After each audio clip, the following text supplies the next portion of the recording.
Dashing अधिकारी अशी ओळख असलेल्या तुकाराम मुंडेंवर आता भाजपा आमदार कृष्णा खोपडेंनी निलंबनाची मागणी केली। मात्र हे सारे खोटे आरोप पार्थ पवार प्रकरणामुळे केले जात असल्याचा दावा विरोधक करतात। पाहूया। प्रामाणिक आणि धडाडीचा अधिकारी म्हणून ज्या तुकाराम मुंडेंची ओळख आहे त्यांच्यावर निलंबनाची कारवाई करा, अशी मागणी नागपुरातील भाजपचे आमदार कृष्णा खोपडेंनी केली। महाविकास आघाडीच्या काळामध्ये काही वेळ तुकाराम मुंडे नागपूर पालिकेचे आयुक्त होते। त्यावेळी नियमबाह्यपणे मुंडेंनी स्मार्ट सिटी प्रकल्पाचा प्रभार स्वतःकडे घेतला। महिला अधिकाऱ्यांना सुद्धा दमदाटी केली।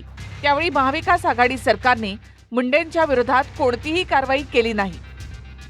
त्याबद्दल आता लक्षवेधी मांडणार असल्यामुळे तुकाराम मुंडेंचे समर्थक आपल्याला धमक्या देऊ लागल्याचा आरोप भाजप आमदार कृष्णा खोपडे यांनी केलाय। मात्र जर आरोपामध्ये तथ्य असेल तर महाविकास आघाडी सरकार जाऊन 3 वर्ष उलटेपर्यंत सुद्धा पावलं का टाकली गेली नाहीत, हा प्रश्न देखील अनुत्तरित आहे। नाही, तुकाराम मुंडे कोविडच्या काळामध्ये 7 महिने महानगरपालिकेमध्ये ते कमिशनर म्हणून आले आणि या 7 महिन्यामध्ये त्यांनी खूप काही गुल त्या ठिकाणी खिलवले आणि त्याच्यानंतर 17 कर्मचारी काही कारण नसताना त्यांना बेनिफिट द्यावं अशी फाईल गेली असतात त्यांनी त्या 17 क्लास 4च्या कर्मचाऱ्याला सस्पेंड केलं। स्मार्ट सिटीचे सीओचे अधिकार त्यांना नव्हते तरीसुद्धा ते 20 कोटी रुपये त्यांनी इश्यू केले आहे का। त्यावेळेस अनिल देशमुख आपल्या राज्याचे गृहमंत्री होते, ते नागपूरचे होते, परंतु कारवाई झालेली नाही।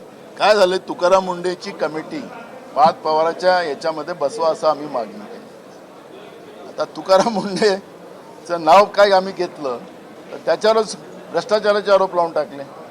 आता सरकार आहे, सरकार मायबाप कोणाचा गळा कापणार कोणाचा ठेवणार। तुकाराम मुंडेंवरच्या आरोपांबद्दल चौकशीमधून सत्य बाहेर येईल। मात्र जो अधिकारी शिस्तप्रियतेसाठी ओळखला जातो आणि ज्यांच्यावर घोटाळ्याचे आरोप झाले अशा 2 तुकारामांबद्दल तुलनेची चर्चा वारंवार होते। टीईटी परीक्षा घोटाळ्यामधले आरोपी आणि राज्य परीक्षा परिषदेचे आयुक्त तुकाराम सुपे अनेक वर्ष एकाच ठिकाणी कार्यरत राहिली। दुसरीकडे तुकाराम मुंडेंची 20 वर्षात 24 वेळा बदली झाली, म्हणजे जितकी वर्ष नोकरी झाली नाही त्याहून जास्त तुकाराम मुंडेंच्या वाट्याला बदलीचं लेटर आलं।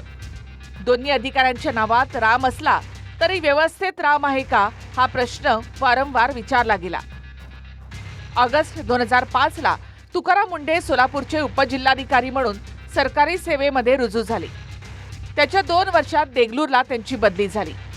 4 महिन्यात नागपूरला ट्रान्सफर, 15 महिन्यांनी आदिवासी विभागात बदली, पुन्हा 4 महिन्यांनी वाशिमला ट्रान्सफर, 11 महिन्यांनी कल्याण, 12 महिन्यांनी जालना, 13 महिन्यांनी विक्रीकर विभागामध्ये बदली झाली, 24 महिन्यांनी सोलापूरला बदली झाली, 16 महिन्यांनी नवी मुंबईत बदली झाली, 11 महिन्यांनी पुण्यामध्ये बदली झाली, पुन्हा 11 महिन्यांनी नाशिकला बदली, परत 9 महिन्यांनी नियोजन खात्यामध्ये ट्रान्सफर, त्याच्या 1 महिन्यात एड्स विभागात बदली, 11 महिन्यांनी पुन्हा नागपूरला बदली, 7 महिन्यांनी महाराष्ट्र जीवन प्राधिकरणात बदली, परत 5 महिन्यांनी राष्ट्रीय मानवाधिकारात बदली, 8 महिन्यांनी राष्ट्रीय आरोग्य अभियानामध्ये बदली, त्यानंतर एप्रिल 2023 ला पशुसंवर्धन खात्यामध्ये बदली, त्याच्या फक्त 2च महिन्यांनी पुन्हा मराठी भाषा विभागात बदली आणि गेल्या ऑगस्ट महिन्यात पुन्हा तुकाराम मुंडेंची दिव्यांग कल्याण विभागात बदली झाली।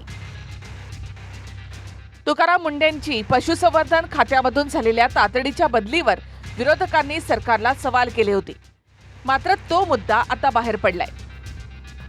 यावेळी भाजप आमदार खोपडेंनी थेट तुकाराम मुंडेंच्या निलंबनाची मागणी केली आहे। दुग्ध विकास विभागाची 8.5 हेक्टर जागा, ही जागा अदानीच्या घशात घातली। अध्यक्ष महोदय, सर्व मुंबई घशात घालताय, रोजपणे मुंबई लुटली जात आहे आणि याला विरोध केला म्हणून तुकाराम मुंडे ज्ञानबा हरी तुकाराम घरी, बोला भजन कीर्तन ज्ञानबा तुकाराम म्हणाला, ज्ञानबा तुकाराम करताय आणि मूर्ख म्हणत आहे लोकांना। तुकारामला का घरी पाठवलं अध्यक्ष महोदय? याची नोट काय आहे? सभागृहापुढे आली पाहिजे ही नोट। तेव्हा पटलावर दम असेल तर ठेवा, ज्ञानबा करत बसताय मूर्ख म्हणून महाराष्ट्राला। योगेश बोरसे, TV9 मराठी.